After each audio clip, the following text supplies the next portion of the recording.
Let's go down to Kokomo. Day 110, Tuesday, the 2nd of February, Cozumel, Mexico.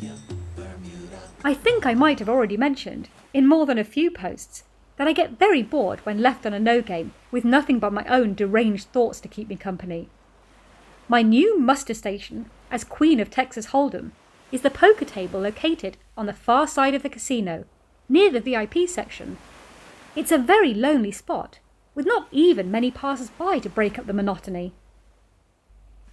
We're very limited in what we can do at a dead table, i.e. we're not allowed to touch the chips or the cards, to turn around or to talk to the other dealers.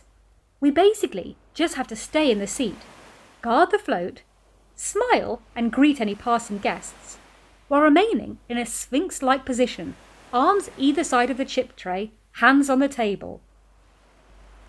This is something that I struggle with very badly.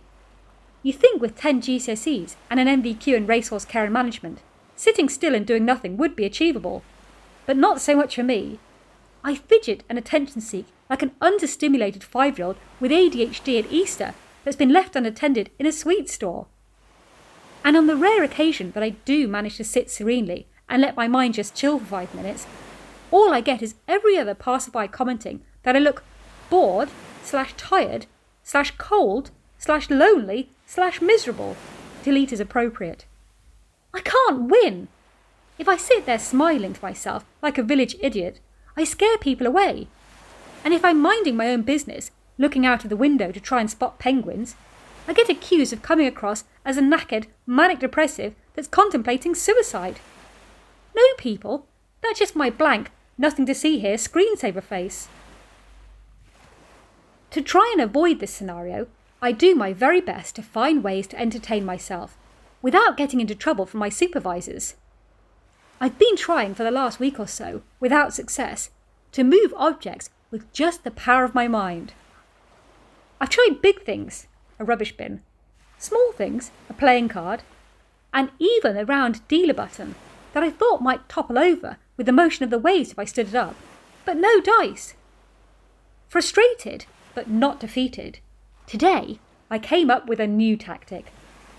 Pulling out a substantial amount of hairs from my head, I knotted them together, just like when you tie bedsheets to each other to escape from a boarding school or prison, until I had the required length. I then fastened one end to the middle button of my shirt, and fixed the other end to the red cutting card, a thick plastic playing card used to conceal the bottom card when hand-dealing poker. With much temple rubbing and concentrating, I was able to lean back and move the card towards me across the layout.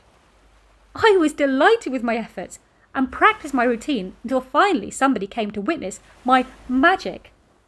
Unfortunately, they could straight away see the bright blonde hair. The sun has bleached it, either that or I'm going grey, against the dark green baize, so my plan was foiled. I think that the time, effort, and especially the commitment that I showed by pulling out so much hair should count for something. I just hate sitting still and being so unproductive and useless.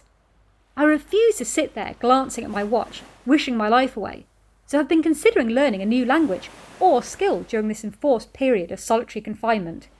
Annoyingly, but understandably, I'm not allowed to bring any Rosetta Stone tapes. Other language learning methods are available, by the way, or watercolours to the table. So I've been racking my brain trying to come up with a solution. Finally today, Hendrik, the recently acquired slot attendant from South Africa, came up with the perfect idea. Learn ventriloquism. It's ideal. No materials required. All I have to do is sit in my sphinx-like pose and practice talking without moving my lips. So far, the letters boo and are proving fairly tricky. And for some reason my other voice has a Cockney accent. Plus, I feel like I need to do some groundwork in front of a mirror so that I don't look like an agitated serial killer about to pounce on my next victim. But all in all, it's a wicked good suggestion, and I'm quietly confident that I'll have mastered the skill in no time, so long as I don't get carted off in a straitjacket for talking to myself. I've got to be up early and ready for dice training school soon. which I'm apprehensive is going to be too much for my diminishing brain cells. But at least it will keep my mind distracted from wandering off too far down any wrong turns or seedy alleyways. I'm sure I'll be boring you all in my upcoming entries about hardways, the pass line and horn bets. But watch this space, just in case you get an awesome ventriloquism video instead. And that's all for day 110. Thanks for listening. Be sure to tune in to day 111's antics tomorrow. Same time, same place. Well, not literally, because this ship never stops. Be sure to subscribe so you never miss a day. And if you're enjoying it, like and share it too. Thank you!